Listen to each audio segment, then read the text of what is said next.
قرآن کی تلوار سے جہاد کیا رسول اللہ صلی اللہ علیہ وآلہ وسلم نے۔ آیات 53 تا 55 اللہ کی کچھ اور نعمتیں، مزید نعمتوں کا بیان آ رہا ہے۔ سات و زمین اور آسمان کو پیدا کرنے والا بھی اللہ، مخلوق کے لیے رزق کا اہتمام فرمانے والا بھی اللہ۔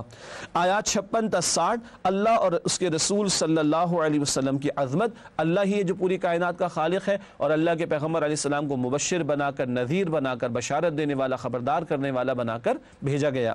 آیات 61 تا 62 اللہ کی نشانیوں پر غور، تذکر و تشکر کا ذریعہ، جتنا اللہ کی نشانیوں میں اللہ کی قدرتوں پر غور کریں گے اتنا نصیحت حاصل ہوگی، اللہ کی معرفت بھی ملے گی اور اتنا اللہ سبحانہ و تعالیٰ کے لیے شکر کا جذبہ بھی پیدا ہوتا چلا جائے گا۔ آیات 63 تا 67 اللہ کے محبوب بندوں کے 5 اوصاف، یہ عباد الرحمن کا ذکر آئے گا، ان کی صفات کا ذکر ہے۔ ان اوصاف پر بعد میں ہم تفصیل سے بات بھی کریں گے منتخب آیات میں انشاءاللہ۔ پھر آیات 68 تا 71 بڑے بڑے گناہ اور ان سے توبہ کے ثمرات، شرک ہے، قتل ناحق ہے، زنا ہے، یہ بڑے بڑے گناہ ہیں، البتہ جو سچی توبہ کر لے اللہ نے فرمایا اس مقام پر اللہ گناہوں کو بھی نیکیوں میں بدل دیں گے۔ آیات 72 تا 74 اللہ کے محبوب بندوں کی 4 صفات، ان صفات کا بھی ذکر بعد میں کریں گے اور یہ عباد الرحمن کی مزید صفات کا ذکر ہوا ہے۔ آیات 75 تا 76 اللہ کے محبوب بندوں کا حسین انجام، جنت میں بالا خانے، ملٹی سٹوری محلات ان کو عطا ہوں گے انشاءاللہ۔ آیت نمبر 77 مشرکین مکہ کے لیے دھمکی، اگر حق کی مخالفت تم نے نہ چھوڑی تو پھر اللہ کا عذاب تمہارے لیے تیار ہے۔ ناظرین کرام، یہ وہ آیات کے جو 19 پارے میں شامل ہیں سورۃ الفرقان کی، ان کا جائزہ آپ کی خدمت میں پیش کیا گیا۔ اب چلتے ہیں چند منتخب آیات کے مطالعے کے طرف۔ سب سے پہلے جس آیت کا انتخاب کیا گیا سورۃ الفرقان کی آیت نمبر 30، 19 پارے کے پہلے ہی صفحے پر یہ آیت ہمارے سامنے آتی ہے اور ایک ہلا دینے والا مقام ہے۔ ترک قرآن پر رسول اللہ صلی اللہ علیہ وسلم کی شکایت، ارشاد ہوا وقال الرسول یا رب ان قوم اتخذوا هذا القرآن مہجورا۔ ترجمہ، اور رسول صلی اللہ علیہ وسلم شکایت کرتے ہوئے کہیں گے کہ اے میرے رب، میری قوم نے اس قرآن کو چھوڑ رکھا تھا۔ ایک مراد ہے قرآن کو بالکل ہی چھوڑ رکھا تھا۔ ایک تو وہ مشرکین تھے جنہوں نے قرآن کو تسلیم ہی نہ کیا کہ اللہ کا کلام، معاذ اللہ یہ کفار۔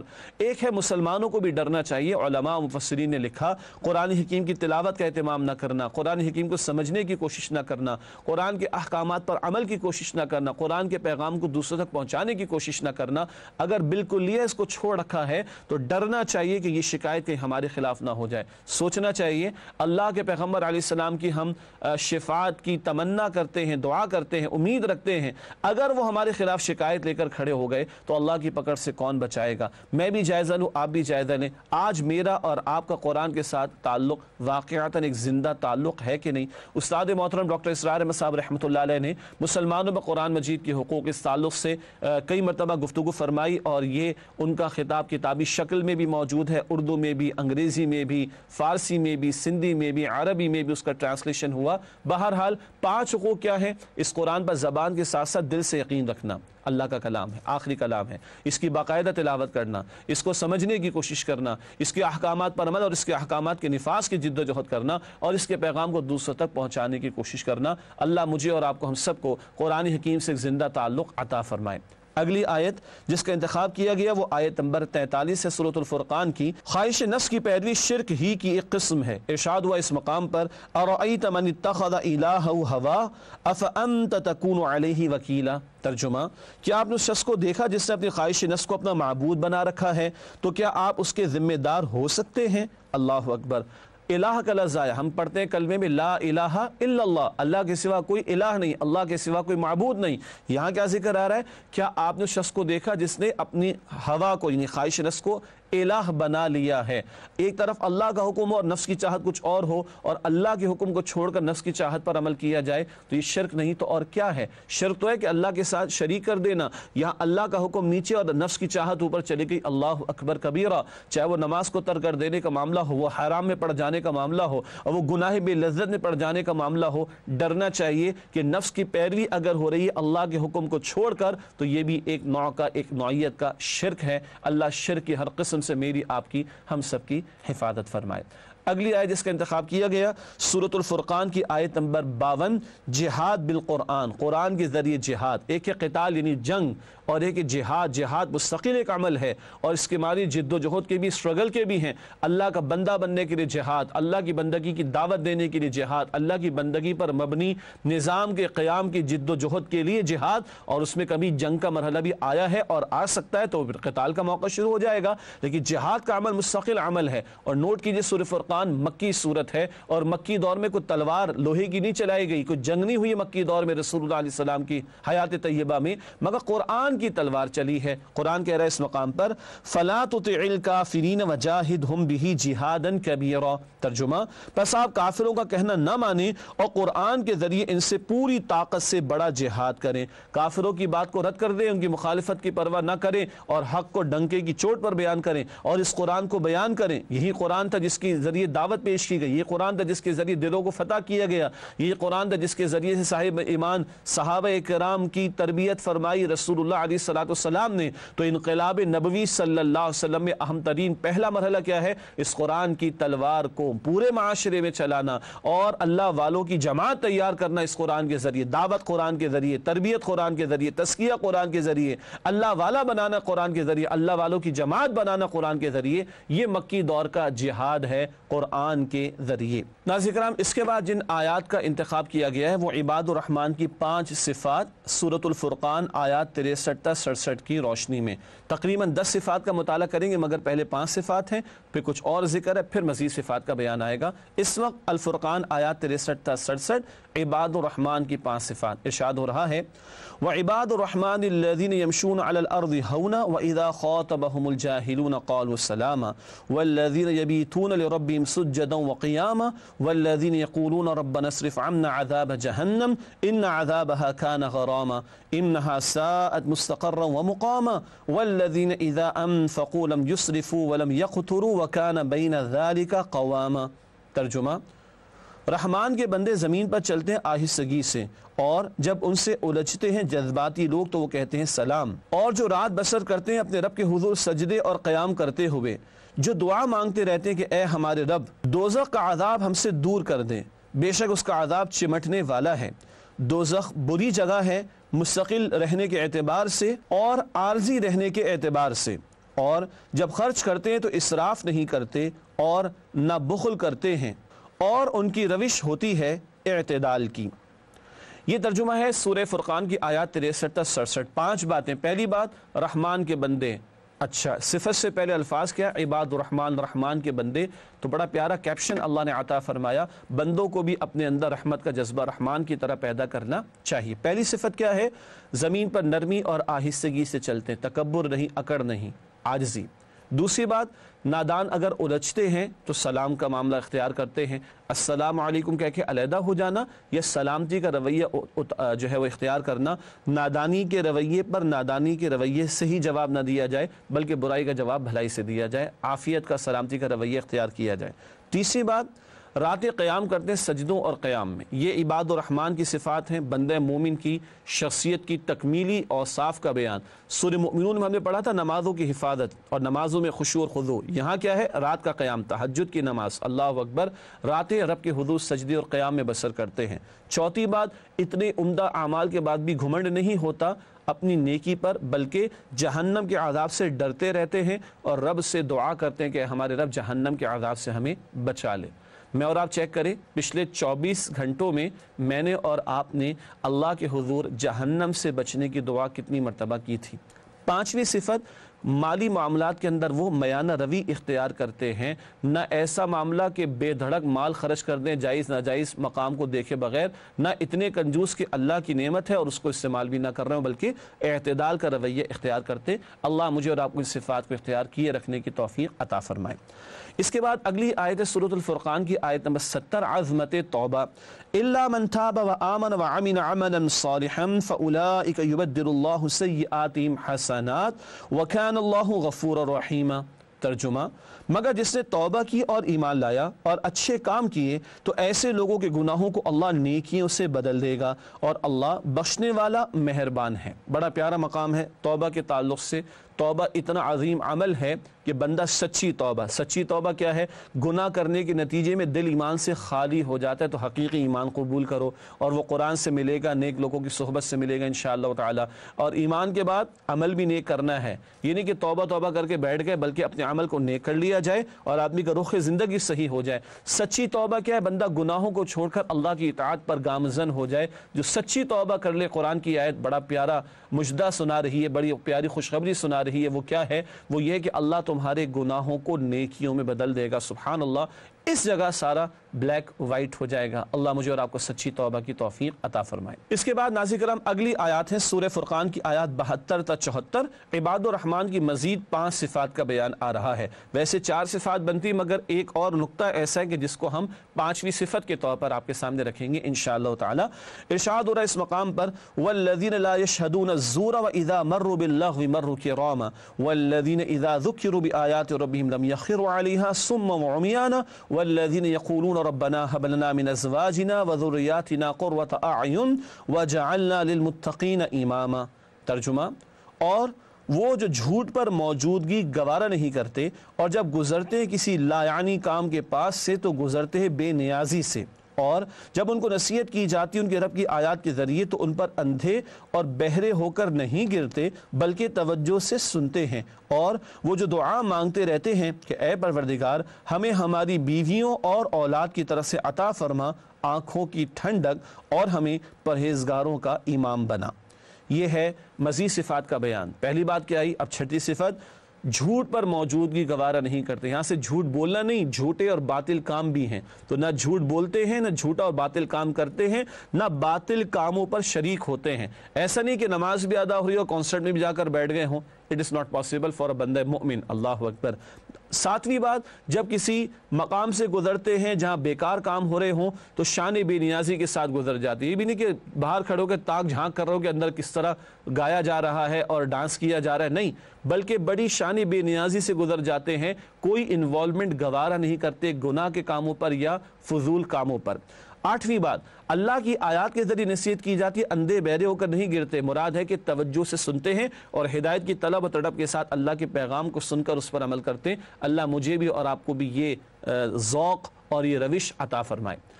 9ویں بات، اپنی ذات تک محدود نہیں رہتے، اپنی بیوی اور اولاد کی بھی فکر کرتے ہیں، بیویوں اور اولاد کی بھی فکر کرتے ہیں اور ان کے لیے بھی دعا کرتے ہیں اللہ انہیں ہمارے لیے آنکھوں کی ٹھنڈک بنا۔ اور پیغمبر علیہ السلام کی آنکھوں کی ٹھنڈک نماز تھی۔ مراد ہے کہ بیوی شوہر کے لیے دین پر قائم رہنے کا ذریعہ بنے، شوہر بیوی کے لیے اولاد کو دین کی راہ پر لگانا، اللہ کا بندہ بنانا، نبی علیہ السلام کا نمائندہ بنانا، صدقہ جاریہ بنانا، یہ ہے آنکھوں کی ٹھنڈک بیوی اور اولاد کے ذریعے سے۔ اور 10ویں بات کیا ہے؟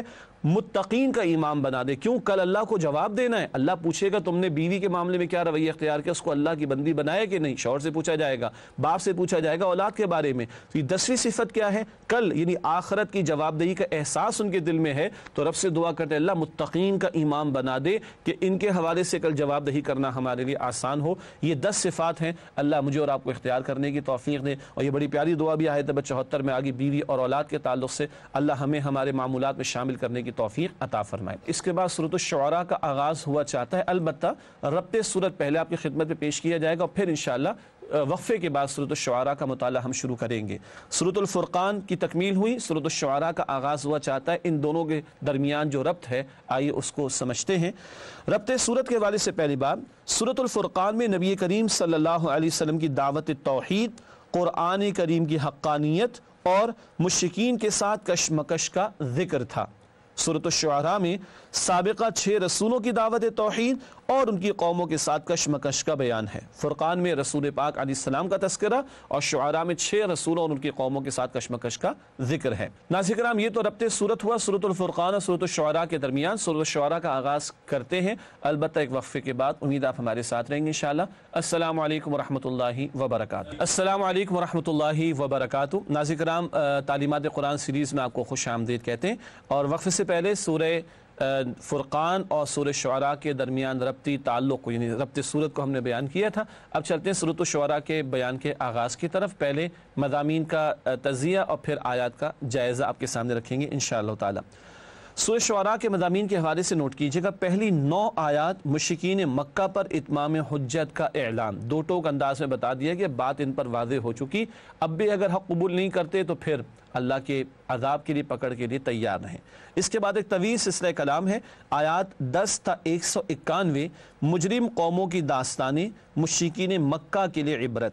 یہ بہت طویل سلسلہ کلام ہے، البتہ نوٹ کیجئے گا سورۃ الشعراء کی آیات چھوٹی چھوٹی ہیں لیکن ہیں 227 آیات، تو یہ آیات کی تعداد کے اعتبار سے سب سے طویل مکی صورت ہے سورۃ الشعراء، اور 227 آیات اس میں ہیں۔ البتہ آیت نمبر 10 سے 191 بہت طویل سلسلہ کلام، 6 قومیں جو سابقہ ہیں، نوح علیہ السلام، ہود علیہ السلام، صالح علیہ السلام اور شعیب علیہ السلام، لوط علیہ السلام اور موسیٰ علیہ السلام، ان رسولوں اور جن اقوام کی طرف ان کو بھیجا گیا ان کے ساتھ کشمکش کا تذکرہ بڑی تفصیل سے آیا، اور نافرمان قوموں کے انجام کو بیان کر کے مشرکین مکہ کو عبرت دلائی گئی۔ پھر آیات 192 تا 227، عظمت قرآن، نبی اکرم علیہ السلام پر جو قرآن نازل ہوا اس قرآن کے نزول اور اس کی عظمتوں کو اور اس کی حفاظت کے پہلوؤں کو اللہ سبحانہ وتعالی نے بیان فرمایا ہے۔ اس کے بعد چلتے ہیں سورۃ الشعراء کے جائزے کی طرف، طویل سلسلہ کلام ہے، نوٹ فرمائیے گا۔ پہلی 4 آیات نبی اکرم صلی اللہ علیہ وسلم کی دل جوئی، یہ مستقل موضوع ہے، کشمکش جاری تھی کفار کے ساتھ اور بار بار تسلی اور دل جوئی کا سامان اللہ تعالیٰ مختلف انداز سے فرماتے رہے آیات قرآنی کے نزول کے ذریعے۔ پھر آیات 5 تا 9، مشرکین پر عذاب آنے والا، اتمام حجت ہو چکی، اب مان کر نہیں دیتے تو پھر عذاب کے لیے تیار رہیں۔ آیات 10 تا 17، حضرت موسیٰ علیہ السلام کو فرعون کے پاس جانے کا حکم، فرعون اس وقت کا خدائی کا دعوے دار تھا معاذ اللہ، اور نوٹ کیجئے پیغمبروں کی دعوت میسز کے لیے بھی ہوتی ہے، عوام کے لیے بھی ہوتی ہے، مگر یہ پیغام اولین طور پر معاشرے کے با اثر طبقات کو ہٹ کرتی ہے اور ایڈریس کرتی ہے، چنانچہ فرعون کے دربار میں جا کر موسیٰ علیہ السلام نے دعوت توحید پیش کی ہے اللہ کے حکم پر۔ پھر آیات 18 تا 22، فرعون کا طعنہ اور حضرت موسیٰ علیہ السلام کا منہ توڑ جواب۔ فرعون نے کہا تھا کہ تمہیں ہم نے پال پوس کر بڑا کیا، تم ہمارے خلاف باتیں کرتے ہو، تو موسیٰ علیہ السلام نے فرمایا کہ تم نے مجھ ایک کی پرورش کی اپنے محل کے اندر یا محل کے خراجات پر، اور پوری بنی اسرائیل کے قوم کو تم نے غلام بنا رکھا ہے، کس بات کا تم احسان جتاتے ہو۔ آیات 23 تا 33، حقیقی رب کون ہے؟ موسیٰ علیہ السلام نے وضاحت فرمائی، تو خود پیدا ہوا ہے، رب وہ ہے رب حقیقی جس نے سب کو پیدا کیا ہے اور زمین و آسمان کو بھی بنایا ہے۔ اس کے بعد ناظرین کرام آیات 34 تا 48، حضرت موسیٰ علیہ السلام اور جادوگروں کے درمیان مقابلہ، مشہور واقعہ قرآن حکیم کا آپ کے علم میں ہوگا یقیناً۔ آیات 49 تا 51، جادوگروں کی استقامت، حق ان کے سامنے واضح ہو گیا، جادوگروں کو جادو کی لمیٹیشن پتہ تھی مگر موسیٰ علیہ السلام نے جو کچھ پیش کیا وہ حق تھا، سجدے میں چلے گئے اور فرعون نے دھمکیاں دیں اور قتل کرنے کا اعلان کیا، سولی دینے کی دھمکی دی، اور جادوگروں نے ایمان نہ صرف قبول کیا بلکہ اس پر استقامت کا اظہار بھی کیا۔ آیات 52 تا 60، فرعون کا تعاقب، مراد یہ ہے کہ بنی اسرائیل کے پیچھے نکلا لاہو لشکر لے کے، لیکن غرق کر دیا گیا اپنے لاہو لشکر کے ساتھ۔ آیات 61 تا 68، اللہ پر توکل کی اعلیٰ مثال، موسیٰ علیہ السلام جب دریا کے قریب پہنچ گئے، پیچھے سے فرعون کا لشکر آنے لگا، قوم نے کہا ہم تو مارے گئے، بنی اسرائیل نے، موسیٰ علیہ السلام نے فرمایا کہ نہیں، میرا رب میرے ساتھ ہے، ان قریب وہ ہدایت بھی عطا فرمائے گا، رہنمائی بھی دے گا اور راہ بھی دکھائے گا۔ پھر آیات 69 تا 77، بت پرستوں سے حضرت ابراہیم علیہ السلام کے سوالات، 6 قوموں اور ان کے رسولوں کا ذکر ہے، درمیان میں ابراہیم علیہ السلام کا تذکرہ بھی آ رہا ہے، اور ابراہیم علیہ السلام نے پوچھا کہ یہ نہ کھاتے ہیں، نہ پیتے ہیں، نہ بولتے ہیں، نہ سنتے ہیں، ان کو پوجنے کا، ان کی پرستش کرنے کا کیا فائدہ۔ آیات 78 تا 82، ذکر معرفت ربانی، حضرت ابراہیم علیہ السلام کی زبانی، ابراہیم علیہ السلام کے بڑے پیارے الفاظ اس مقام پر آئے، میرا رب وہ ہے کہ جس نے مجھے پیدا کیا، وہی ہے جس نے زندگی دی، وہی ہے جو موت دے گا، وہی ہے جو کھلاتا ہے، وہی ہے جو پلاتا ہے، اور جب میں بیمار ہوتا تو وہی مجھے شفا بھی عطا فرماتا ہے۔ آیات 83 تا 89، حضرت ابراہیم علیہ السلام کی ایمان افروز دعائیں کہ اللہ مجھے صالحین میں شمار فرما، میرے ذکر خیر کو جاری فرما دے آئندہ نسلوں کے اندر، بہت پیاری دعائیں اس مقام پر ان کی آئی ہیں۔ پھر آیات 90 تا 104، جہنم میں گمراہوں کی آہوزاری، چیخیں گے چلائیں گے مگر چیخنے چلانے کا کوئی فائدہ نہیں، حسرت کریں گے ایک مرتبہ دنیا میں جانے کا موقع مل جائے، اپنے اعمال کو درست کر دے مگر موقع نہیں دیا جائے گا۔ آیات 105 تا 110 حضرت نوح علیہ السلام کی بے لوث دعوت، 950 برس تک اپنی قوم کو دعوت دیتے رہے، اور بے لوث دعوت سے مراد کہ بھائی میرا اجر تو اللہ کے ذمے، میں تمہیں حق پہنچاتا ہوں اللہ کی رضا کی خاطر۔ آیات 111 تا 122 قوم کا اعتراض اور حضرت نوح علیہ السلام کا جواب۔ قوم کے سرداروں نے مذاق اڑایا ایمان والوں کا جو مالی اعتبار سے کمزور تھے، اور کہنے لگے ہمارے معاشرے کے گئے گزرے لوگوں نے تمہاری دعوت کو قبول کیا۔ معاذ اللہ، نوح علیہ السلام نے فرمایا کہ ان کی اصل حیثیت تو اللہ کے علم میں ہے، ان کے اعمال سے اللہ سبحانہ و تعالیٰ واقف ہے، تم ان کے ایمان کی بنیاد پر ان کا مذاق کیوں اڑاتے ہو؟ پھر آیات 123 سے 135 حضرت ہود علیہ السلام کی دعوت اور قوم عاد کی طرف ہود علیہ السلام کو بھیجا گیا تھا۔ آیات 136 سے 140 قوم ہود کی ہٹ دھرمی، اور اس قوم نے کہا کہ ہم پر عذاب لا کر دکھا دیجئے، اور کس طرح کی باتیں کرتے ہو، کس طرح ہمیں ڈراتے ہو، اگر سچے ہو تو عذاب لا کر دکھا دو۔ آیات 141 تا 152 حضرت صالح علیہ السلام کی دعوت، صالح علیہ السلام کو قوم ثمود کی طرف بھیجا گیا تھا۔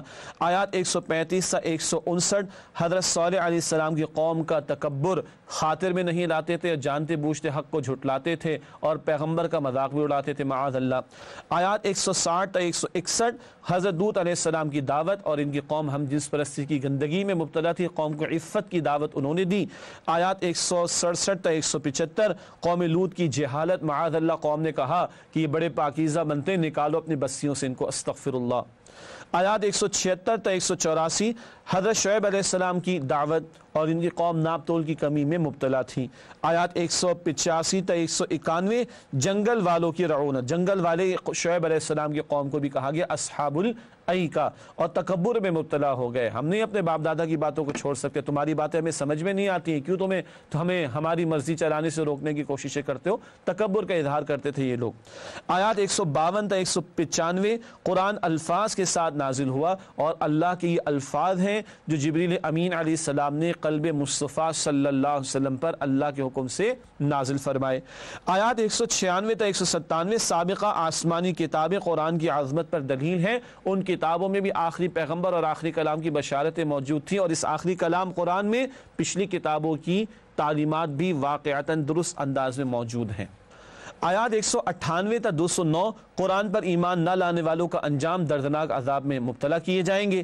پھر آیات 210 تا 212 قرآن کسی کاہن کا کلام نہیں جیسے کہ مشرکین معاذ اللہ الزام تراشی کرتے۔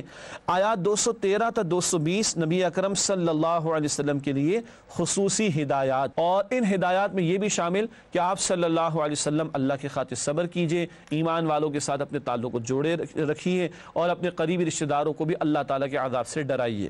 آیات 221 تا 223 کاہنوں کا کردار، کاہن ہونے کا الزام لگاتے تھے معاذ اللہ مشرکین نبی اکرم علیہ السلام پر، کاہنوں کے گھٹیا کردار کو یہاں پر زیر گفتگو لایا گیا۔ پھر آیات 224 تا 226 شاعروں کا کردار، اور یہ وہ شاعر کے جو برے شاعر ہوتے ہیں، جن کی پیروی گمراہ قسم کے لوگ کرتے ہیں، جن کے قول و فعل میں تضاد ہوا کرتا ہے، اور ان کے الفاظ کچھ اور ان کا کردار کچھ اور ہوا کرتا ہے۔ اور آخر میں آیت نمبر 227 اچھے شاعروں کا کردار، کہ وہ جو صاحب ایمان ہیں اور جو نیک اعمال کرتے ہیں اور خیر کا کلام پیش کرتے ہیں، یہ شعراء اچھے شعراء ہیں۔ اور نوٹ کیجئے گا سورت کا نام بھی سورۃ الشعراء ہے۔ ناظرین کرام الحمدللہ سورہ شعراء کی 227 آیات کا جائزہ مختصراً آپ کے سامنے پیش کیا گیا، اور عمومی جو بڑا موضوع اس صورت میں وہ قوموں کے ساتھ ان کے رسولوں کی کشمکش کا بیان۔ اب چلتے ہیں سورۃ الشعراء کی چند منتخب آیات کے مطالعے کی طرف۔ پہلے جس آیت کا انتخاب کیا گیا وہ ہے آیات 78 تا 82 صفات رب العالمین، رب کائنات کی صفات کو اس مقام پر بڑے پیارے انداز میں بیان کیا گیا، اور یہ ابراہیم علیہ السلام کی زبان سے یہ الفاظ جاری ہوئے، قرآن نے نقل کے ارشاد ہو رہا ہے الذی خلقنی فہو یہدین والذی هو یطعمنی ویسقین واذا مرضت فہو یشفین والذی یمیتنی ثم یحیین والذی اطمع ان یغفر لی خطیئتی یوم الدین۔ ترجمہ، وہی ہے اللہ جس نے مجھے پیدا کیا ہے، اور وہی مجھے راستہ دکھاتا ہے، اور وہی مجھے کھلاتا اور پلاتا ہے، اور جب میں بیمار ہوتا ہوں تو وہی مجھے شفا دیتا ہے، اور وہی مجھے وفات دے گا پھر زندہ کرے گا، اور وہ جس سے میں امید رکھتا ہوں کہ قیامت کے دن میرے گناہ بخشے گا۔ یہ بڑا پیارا تعارف رب کائنات کے تعلق سے، لیکن ایک بات نوٹ کیجئے گا، خیر کے تمام امور کو اللہ کی طرف منسوب کیا جاتا ہے اور کیا جانا چاہیے۔ ہاں جہاں کوئی کمی ہے یا خیر کے برعکس معاملہ ہے تو بندہ اپنی طرف اس کی نسبت کرے۔ فرمایا ابراہیم علیہ السلام نے اللہ ہے جس نے پیدا کیا، راستہ دکھاتا ہے، وہ کھلاتا ہے، وہ پلاتا ہے، جب میں بیمار ہوتا ہوں تو وہ شفا دیتا ہے۔ بیمار ہونا ایک کمزوری کی طرف اشارہ، اس کو اللہ کی طرف نسبت نہیں دی بلکہ اپنی طرف۔ یہ عاجزی کا بیان اور عاجزانہ انداز کیا ہوتا ہے اللہ کا تذکرہ کرنے کا اور اللہ سے مانگنے کا، پیغمبر ابراہیم علیہ السلام ہمیں سکھا رہے ہیں۔ اس کے بعد اگلی آیات ہیں آیات 128 سے 131 سورہ شعراء کے تعلق سے ہود علیہ السلام کی قوم کو دعوت یعنی دعوت توحید ارشاد ہوا، اتبنون بکل ریع آیۃ تعبثون وتتخذون مصانع لعلکم تخلدون واذا بطشتم بطشتم جبارین فاتقوا اللہ واطیعون۔ یہ آیات ہیں آیات 128 سے 131 سورہ شعراء۔ توجہ کیجئے گا، ہود علیہ السلام اپنی قوم عاد کو بتا رہے ہیں، سمجھا رہے ہیں، کہہ رہے ہیں بھلا تم ہر اونچی جگہ پر یادگار یعنی عمارت تعمیر کرتے ہو اور محل بناتے ہو گویا کہ تم ہمیشہ یہیں رہو گے، اور جب تم کسی کو پکڑتے ہو تو سختی اور ظلم سے پکڑتے ہو تو اللہ سے ڈرو اور میری اطاعت کرو۔ ان کی قوم عمارتوں کی تعمیر میں لگی رہتی تھی، اور آج ہمارے بھی عمارات بنائی جاتی ہیں۔ ایک عمارتیں ہوتی ہیں وہ کہ جو استعمال میں آتی ہیں، جہاں رہائش مقصود ہوتی ہے، کام کاج مقصود ہوتا ہے، ایک حد تک تو بات ٹھیک ہے، اور ایک خواہ خواہ کی بات، ایک مردے کو دفنا دیا گیا اور اتنے بڑے بڑے مقبرے بنائے جا رہے ہیں۔ یہ میں بات کر رہا ہوں عام لوگوں کے حوالے سے، اور جناب ان میں لیڈرز بھی ہیں اور نہ جانے کیا کچھ، اور ان لیڈروں کے مقبرے بنانے کے لیے کروڑوں روپیہ عوام کے پیسے سے استعمال کیا جاتا ہو، کتنی بڑی خیانت کی بات ہے۔ اسی طرح یادگاریں تعمیر کی جاتی ہیں اور اس پر کروڑ روپیہ عوام کے فنڈ سے لگا دیا جاتا ہے۔ عوام بیچاری بھوک سے مر رہی ہیں، مگر کبھی فوارے بڑے بڑے سمندر کے کنارے لگا دیے جاتے ہیں جس پہ لاکھوں کروڑ روپے کا خرچ ہو جایا کرتا ہے، اور ہزاروں لاکھوں روپے مینٹیننس کے اوپر لگا دیے جاتے ہیں، اور نہ جانے کس طرح فضولیات کے اندر پیسے کو برباد کیا جاتا ہے۔ یہ تباہ ہونے والی قوموں کی علامت ہوا کرتی ہے۔ مزید ہود علیہ السلام نے سمجھایا کہ محل بناتے ہو اس طرح کہ تم ہمیشہ یہاں پر رہو گے، سامان 100 برس کا پل کی خبر نہیں۔ ایسے ایسے پیسے ہم نے خرچ کر رکھے ہیں آج محلات کی تعمیر پر اور مکانات کی تعمیر پر کہ لگتا ہے یہاں سے کبھی ہم نے جانا نہیں ہے۔ حدیث میں آتا ہے کہ بدترین پیسہ وہ ہے جو تعمیرات پر خرچ کیا جاتا ہے، بدترین پیسہ وہ ہے جو تعمیرات پر خرچ کیا جاتا ہے۔ مراد فضول میں جو پیسہ برباد کیا جا رہا ہے، اللہ ہمیں سمجھ عطا فرمائے۔ پھر تم جب کسی کی پکڑ کرتے ہو تو تم ظالم اور جابر بن کر پکڑ کرتے ہو، ذرا تمہارے پاس اختیار آگے تم کسی کو خاطر میں نہیں لاتے۔ کوئی محلے کے غنڈے اور بدماش ہوتے ہیں جو لٹیرے بھی ہوتے ہیں اور بھتے بھی لیتے ہیں اور قوموں سے علاقے والوں سے پیسہ بٹورتے رہتے ہیں، کبھی صدقے کے نام پر اور کبھی قربانی کے موقع پر اور کبھی اور کسی نام کے اوپر۔ تمہیں ذرا سا اختیار مل گیا، تم نے ظلم کرنا شروع کر دیا، اور جو ان کے پالنے والے بڑے بڑے لیڈرز ہوا کرتے وہ پوری قوم کو کھا جاتے، پوری قوم کا پیسہ ہڑپ کر جاتے ہیں۔ اللہ کے پیغمبر علیہ السلام کے دور کا واقعہ ہے، ایک شخص، صحابی بھی نہیں کہا جا سکتا، ایک شخص قتال کے میدان میں موجود اور اللہ کے پیغمبر کے ساتھ جنگ کر رہا ہے اور قتل ہو جاتا ہے، اور صحابہ کہتے تو شہید ہے، اللہ کے پیغمبر فرماتے میں اس کو جہنم کے اندر دیکھ رہا ہوں۔ بخاری کی حدیث ہے۔ کیا جرم تھا؟ غنیمت کے مال میں سے ایک چادر لے لی تھی، غنیمت جو اجتماعی مال ہے اس میں سے چادر لے لی تھی، آج یہ جہنم کے اندر ہے۔ قوم کے اربوں کھربوں کھانے والے پینٹ دے کر اپنے آپ کو ویلیڈیٹ کرانے کی کوشش کریں۔ اللہ سے ڈرنا چاہیے، اور پیغمبر نے بھی کہا فاتقوا اللہ واطیعون، اللہ کا تقوی اختیار کرو اور میری اطاعت کرو۔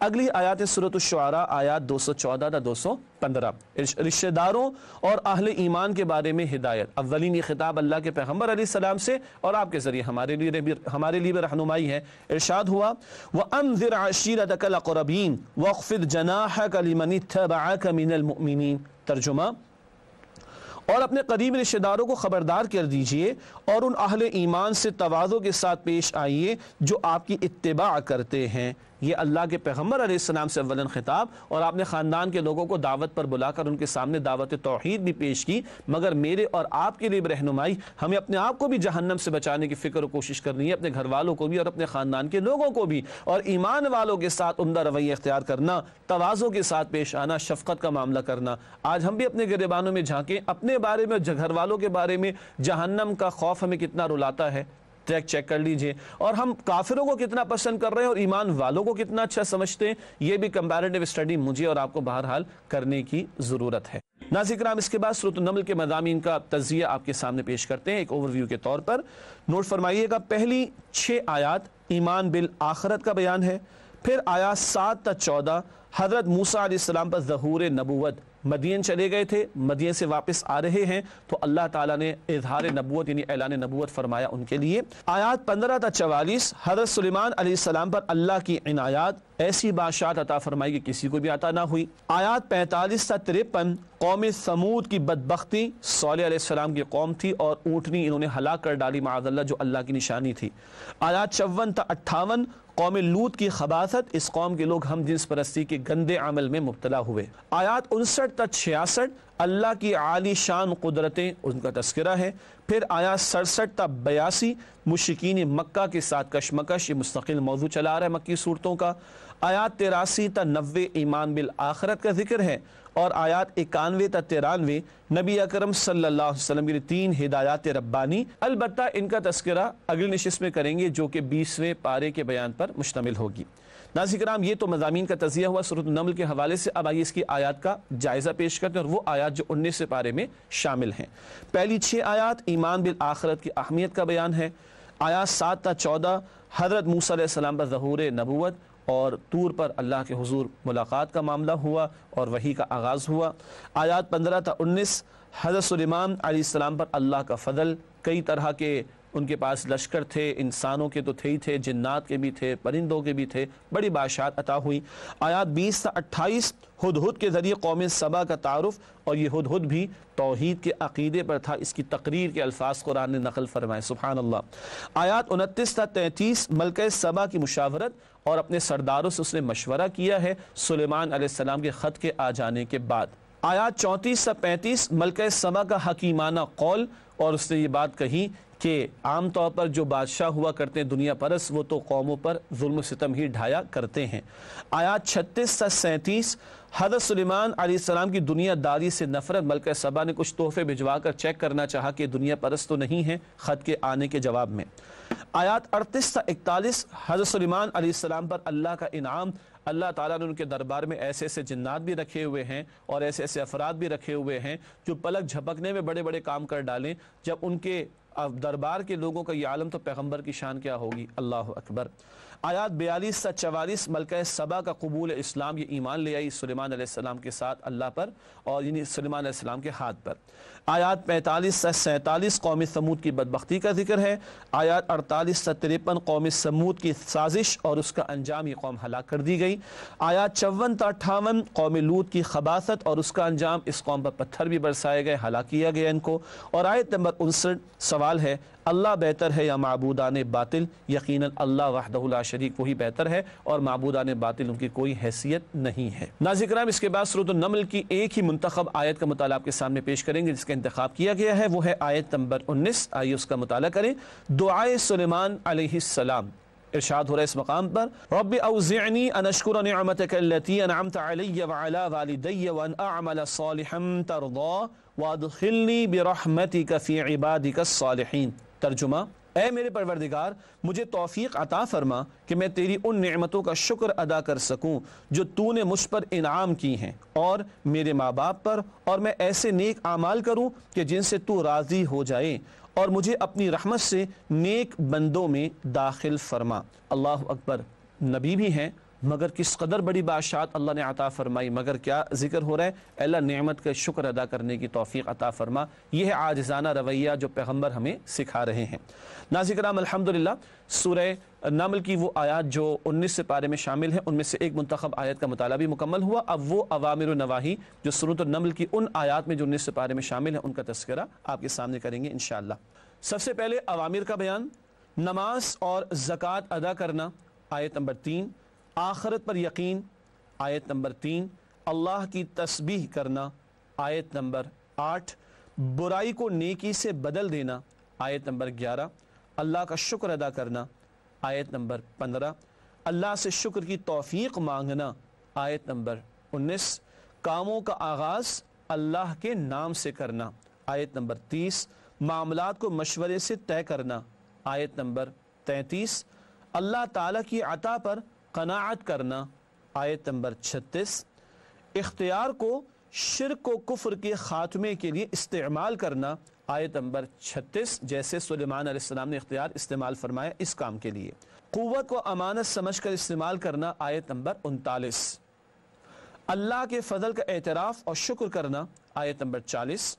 غیر اللہ کی عبادت سے باز آ جانا، آیت نمبر 43، جیسے کہ ملکہ سبا بھی شرک سے باز آ گئی۔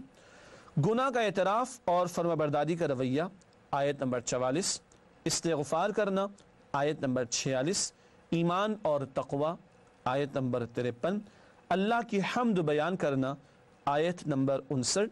انبیاء اور رسول کے لیے سلامتی کی دعا کرنا، آیت نمبر 59۔ یہ بالکل آخر میں ہے 19ویں پارے کے۔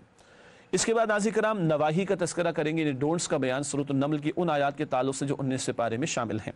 آخرت کا انکار، آیت نمبر 4، یعنی یہ وہ کام جن سے ہمیں بچنا ہے۔ جانتے بوجھتے آیات الہی کا انکار کرنا، آیت نمبر 14۔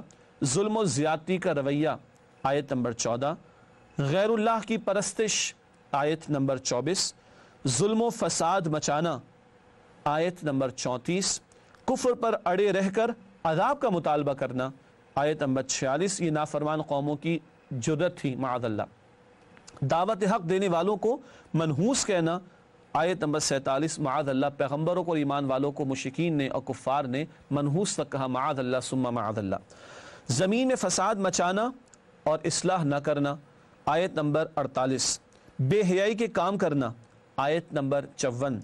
ہم جنس پرستی کا جرم، آیت نمبر 55۔ لوط علیہ السلام کی قوم کا ذکر ہو رہا ہے۔ پاکیزگی کی دعوت دینے والوں کا مذاق اڑانا، آیت نمبر 56۔ یہ بھی لوط علیہ السلام کی قوم کی حرکتیں تھیں۔ اللہ ان برے کاموں سے ہم سب کی حفاظت فرمائے۔ ہمیشہ کی طرح آخر میں فرمان نبوی صلی اللہ علیہ وآلہ وسلم پیش خدمت ہے۔ قرآن روز قیامت تمہارے حق میں حجت ہوگا، مراد گواہی دے گا، یا تمہارے خلاف؟